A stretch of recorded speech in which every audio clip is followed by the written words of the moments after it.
Ni mechi nyingine kutoka Arusha, TRA United na Yanga. Dakika 90, Yanga hana on target.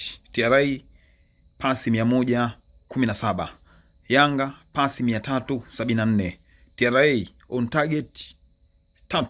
Jigijara kwenye kiwango bora sana leo hii, kama kawaida yake anaendelea kuibeba ama kuonyesha kwamba yeye anastahili kwa golikipa na pamoja kwenye kikosi cha Yanga.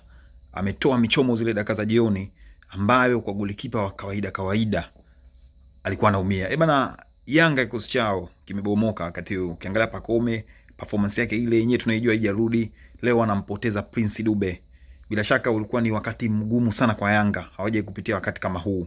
Wamekosa wachezaji wao wengi muhimu, lakini wameenda kucheza mechi ngumu. TRA ametoa mechi ngumu.